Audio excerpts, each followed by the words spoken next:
So I guess the capsule bio goes something like, I'm an associate director at the Maryland Institute for Technology and the Humanities and an assistant dean of the University of Maryland Libraries with a specific mission for supporting digital humanities research. And so my day-to-day work is a combination of running a very active digital humanities center and also thinking about collaborations between our libraries and that digital humanities center around digital scholarship in the humanities. And I happen to luck into this great position that is where I'm able to take advantage of both halves of the background that I have, because I'm trained both as a digital humanist and as a librarian.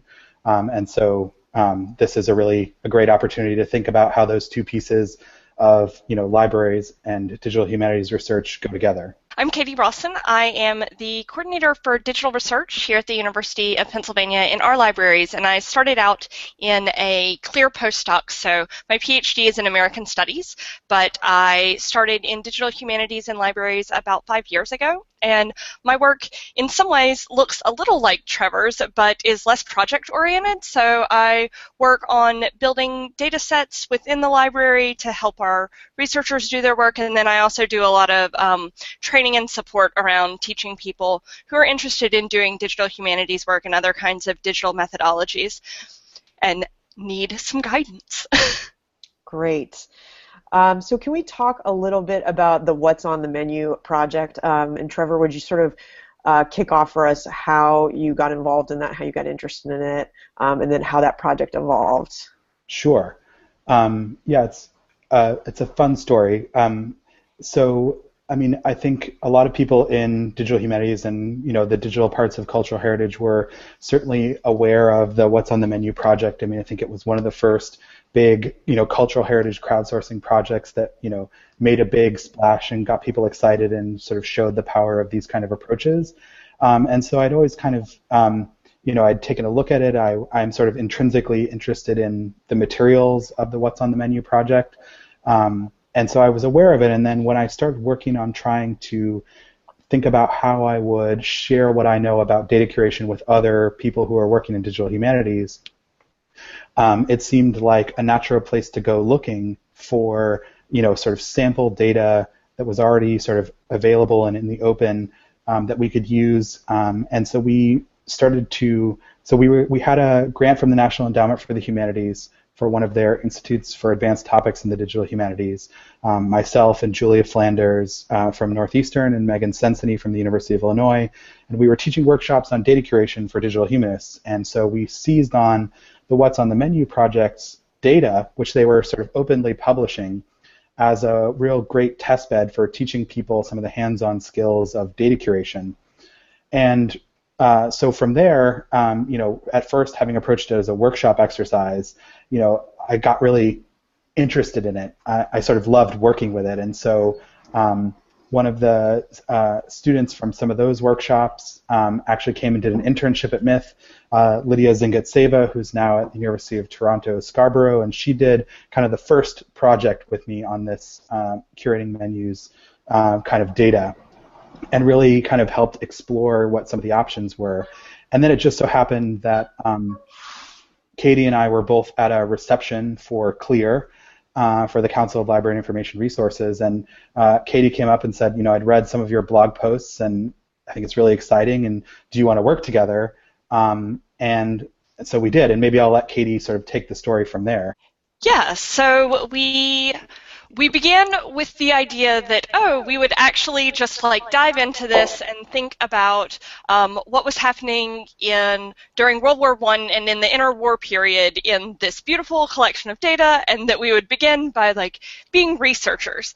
And we quickly realized that that was actually not fully possible at this point in terms of where the data was, and so we began thinking about what kind of forms we would need to put it into to start answering questions that we wanted to ask, and then thinking about what the other questions in the field would be.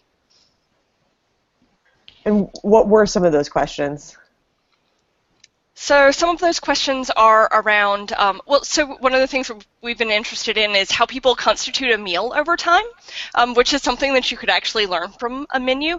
Cool. Also, there's been a little bit of work that people have started to do with the data about changes in availability of certain things or in the prices of them, which can let you know something about both historical changes in environment or also changes in economics.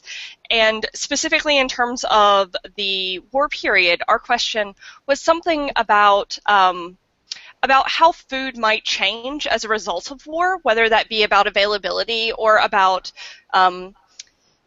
people's understandings of national identity, especially in moments when nations are being presented in different ways. Interesting. As World War I would have done. Okay, great. Can we back up just one second? Trevor, I was very interested to learn that you started out on this project as a kind of teaching test case. What about the data made it such a good teaching aid for you? Yeah, there were really two things. One is that in a lot of ways, the New York Public Library Labs had done much of what we hope that people will do with their humanities research data, right? They'd made it openly available. They'd made it easy to download. It was in a structured format. You could actually get it a number of ways. And because it was a sort of New York Library project, you could be sort of fairly confident that it wasn't going to evaporate next week and you wouldn't be able to go back and get, that version of that data. So like available, openly, openly licensed for reuse, structured, and sort of permanently preserved are sort of like the four things that we're trying to get most people to do with their humanities data. And in sort of the New York Public Library Labs case, it was already done, and so then we could. Then it seemed to be an interesting question of, all right, well then what does data curation add at that point? If those four basic things are sort of taken care of. How do we really think about, what activities we can do that make this information more valuable for researchers? Sure. I was really interested to learn that you characterized the data that you got from the NYPL labs as messy, right? So you embarked on a process to kind of clean it up, and it was interesting to learn about the size of the data, because in a way it seemed like it was a good case for you to work with because it wasn't particularly huge, but then when you went to work with it and sort of clean it up, that size did become an issue, didn't it? It did in a few ways. So first of all, Trevor realized, I think, quite quickly that OpenRefine wasn't really going to be the best way to deal with it, in part because it's such a large set that it will start breaking OpenRefine. But as we said, we began by talking about it as messy. We've actually, in some ways, I think, changed the way we've been thinking about it. And I think in that case of like being too large for Google Refine, I mean, I think in one sense saying that in a blog post, is a little clickbaity, right? Like, oh, this tool that everyone is so excited about doesn't actually work for this big important data set. And I think, that obscures part of what's interesting about finding out that it's too big for OpenRefine. And what I see happening there is, OpenRefine is a sort of awesome power tool for working with, like things that are already sort of semi-controlled values, right? Where someone's made an attempt to sort of organize some information either through like tagging or some kind of cataloging code or whatever, and perhaps it's become a little untidy or whatever, and you just need to sort of get it back in the buckets that are already there. Whereas I think what the menu data shows is like when you actually are starting with this just sort of like really big proliferation of many different data points with each of them having several different variants, that's actually not the use case for which OpenRefine is intended, because there's actually a sort of another step of work that you need to do to get it to something that looks more like that kind of controlled vocabulary or system of tags that then OpenRefine could act on. What were some of the challenges that you were trying to overcome with OpenRefine in terms of looking at different dishes themselves, for instance? Yeah, so I mean, just to give a really basic example, so people are transcribing menus, from across a range of, 150 years or so, and different sort of typographical conventions for how you sort of, specify, dishes on a menu, and then the very sort of literal transcription instructions that the project started out with, where they essentially wanted people to divide that menu page up into chunks and sort of transcribe exactly what they were seeing.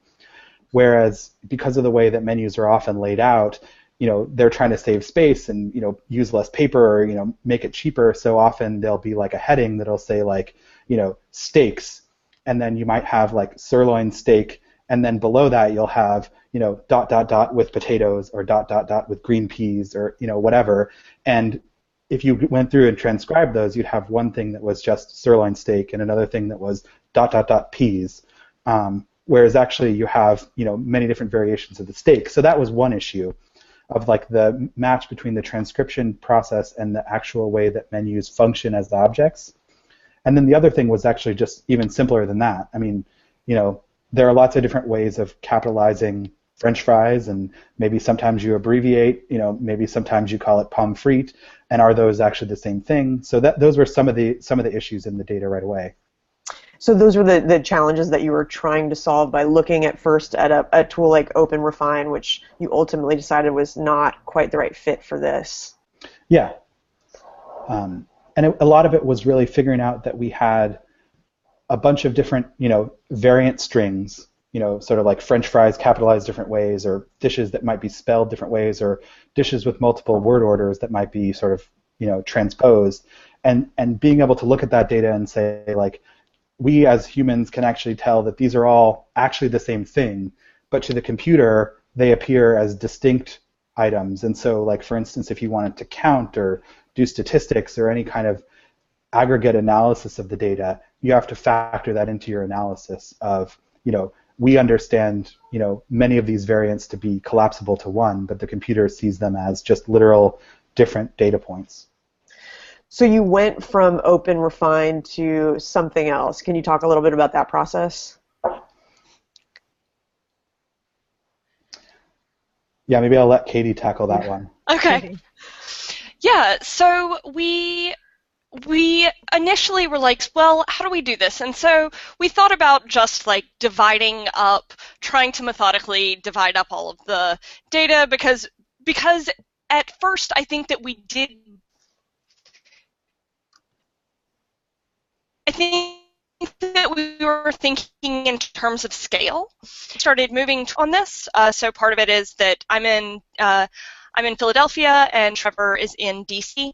I guess technically in Maryland, and so it meant that we wanted to create an interface where we could both work on this thing, and also where we would not be.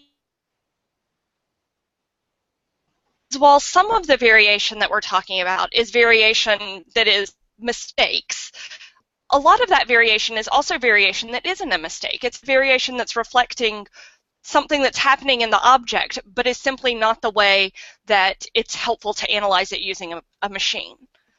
Interesting. So some are mistakes and some are just kind of human variation, essentially.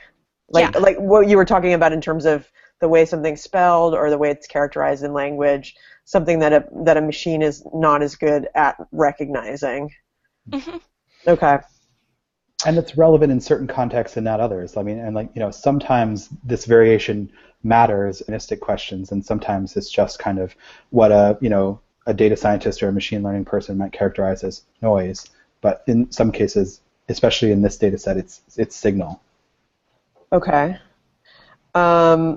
I think that one of the most interesting things about your projects is that you're really trying to imagine a number of different scenarios where this data can be used. Can you talk a little bit about that? Because I'm sure you've gotten feedback from people about things they're interested in exploring. Can you just talk a little bit about the possibilities and how you can see this being applied? Yeah, I'll go first. I mean, I think we, as Katie mentioned, we did sit down with, like our eyes aglow with, sort of a list of research questions. And those are still there in the background, right? Like, because we've sort of gone into this process of trying to get the data in the shape that we need in order to answer those questions. So, even people who have dived right in and started working with the data in its current form and are doing really fascinating things, the people that wanted to look at menus to sort of assess, the decline of certain fish stocks in, the waters around New York, right? That's a fascinating question.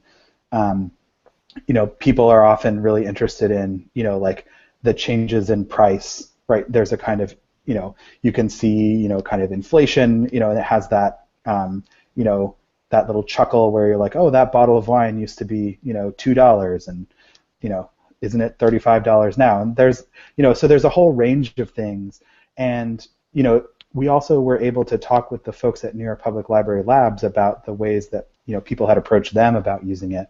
And, that gave us, sort of additional ideas, from, there are people that want to build apps around this data, give you other ways of browsing it. There are people, there was a group of, another group of librarians who did a hackathon project where they were mashing up this menus data with other data from DPLA, I believe, and they created a little Twitter bot that would tweet out dishes of what people could eat. So there's a lot of different fascinating ways I think this could go. Katie, any thoughts on that question? The way you've seen people use the data or how they're interested in using it? So I always think of Paul Freeman's work. He is a historian, and he spent many, many years working on menus, and did a ton of his own data collection and cleaning, and worked with graduate students to do it, and it took so much time. And his work is brilliant, and I love him very much. And I guess that to me, I imagined what it would mean for scholars to not have to take the 7 years to actually filter through this data. And then you can, I don't know, I think that the questions are myriad. Psyche Forson Williams, who I talked with a little bit about this project, was interested in whether or not we could ask questions of race about it. Elizabeth Englehart, who's another, interested in whether or not there would be ways to key questions of gender into these things. The geography of it is also quite exciting because we have the places where these things were being served. So not just in terms of New York City geography, but this is also world geography in the ways that that food is traveling from one place to another. And so it seems to me, at least in the food studies world, this could answer lots of questions that people ask and then spend a lot of time searching for data. Great. Trevor, I think in one of your blog posts you had mentioned how the New York Public Library had done a great job of arranging open access to their data on this project. Can you explain a little bit about what you mean there, and maybe how other institutions can follow their lead? Right. I think the beauty of what New York Public Library Labs has done with this project is that their impulse was to openness, and that they were able to follow through on that impulse with the simplest possible solution, right, so that they could get the data out the door, right? Because I think many people in cultural heritage have the impulse to openness and say, we want to share what we have with the public, and then often it becomes like a long, many meetings and engineering, and you're trying to spec things out with vendors, and it becomes this never-ending thing, and nothing ever gets out the door. And I think what the What's on the Menu project sort of showed was that that's all great if you can do something fancy down the line, but maybe you can just dump out the database into a series of spreadsheets and let people download them from your website. And then people will go off and do things with the data. So I think it's that combination of, they built this tool, and it's a fairly complicated, web application to, manipulate all the images and set up all the transcriptions and save all that information to the database. They did all that work, and they said, rather than keep this to ourselves, especially because we're having people contribute their labor to actually doing the work of transcription, that we're going to turn around and give all this data away absolutely as soon as we possibly can. And the way that we achieve that is to use really simple tools and get it done. So literally what we look at when we look at those spreadsheets are just several of the database tables behind that web application that are just being written out as spreadsheets, and then you can download them. And there's an API as well, and they use the API to build parts of the site. But actually, Katie and I spend most of our time working with the data in its spreadsheet form. It's really interesting. It's much more of like a startup model where there's a kind of a quicker iteration of processes, and you're looking at maybe more of a minimum viable product in that instance, right? So, do you see that often, or do you find that it's rare to see that approach?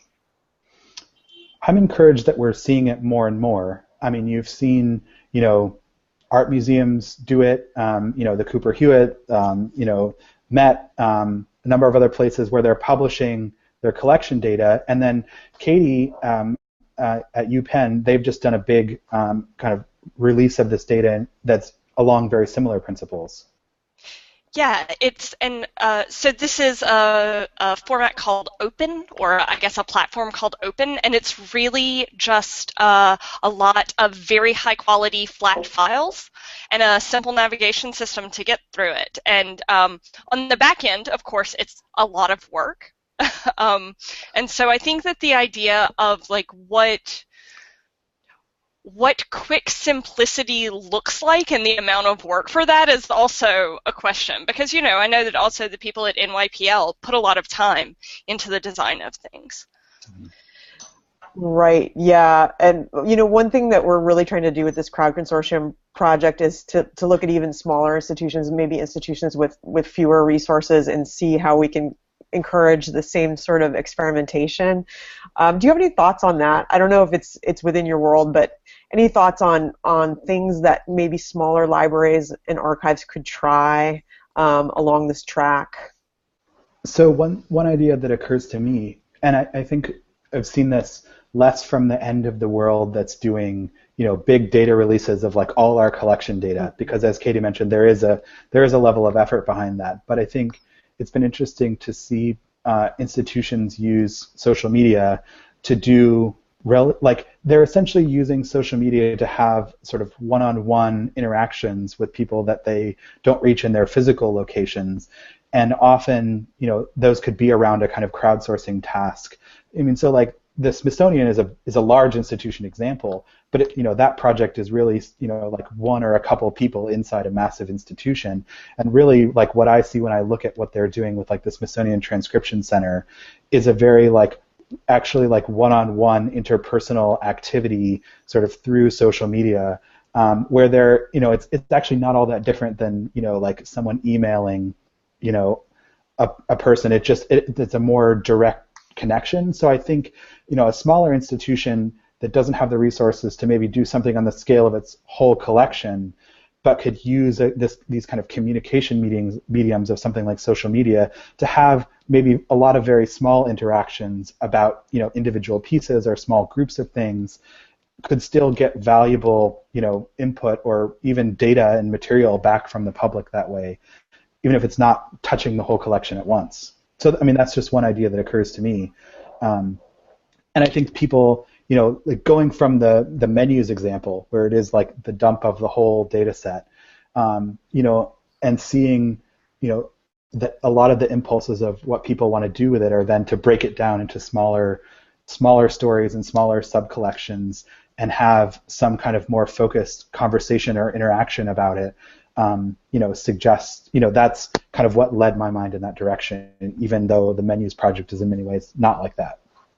That's very interesting. It's kind of a more localized experience, and something that makes a lot of sense. Is a great fit for social media. Maybe there are these more localized experiences, just like what you're thinking about in terms of the way your data can be used in very very specific applications, right? Mm-hmm. Yeah, I also think that for smaller institutions who are working, so I'm thinking of this from the perspective of scholars, actually, because I think that I know more scholars than small institutions, but the way that people use the things that they work on in either classes or that they work on as individuals, and that there are lots of tools out there that are like quite simple transcription tools or small transcribathons. That's something that I've done with various classes here at Penn, and I think that it's a way to make a very small set of data, and then there are actually places that will publish data, or one can publish it on even something like GitHub, which it might seem like an odd fit, but is something that's already available, and it's not expensive. Have you seen anyone using GitHub in that way recently? Yeah, so I guess this is a little bit of a sad example, but Elijah Meeks recently released a very moving and I think quite beautiful map that was about the mass shootings. And one of the links in his description of the map is to a guy who's been basically collecting all of these data sets on the shootings and releasing them. And so it's just a very small personal project of someone to aggregate this data and then make it available through GitHub. Interesting. So what's next for curating menus? We can talk a little bit about not cleaning. The project proceeds in this kind of like, step-by-step way where like sometimes we're really trying to like write and reflect about what we're doing, and then sometimes we're like, all right, we need to like get this, data, curation activity going, the next step that it needs to go.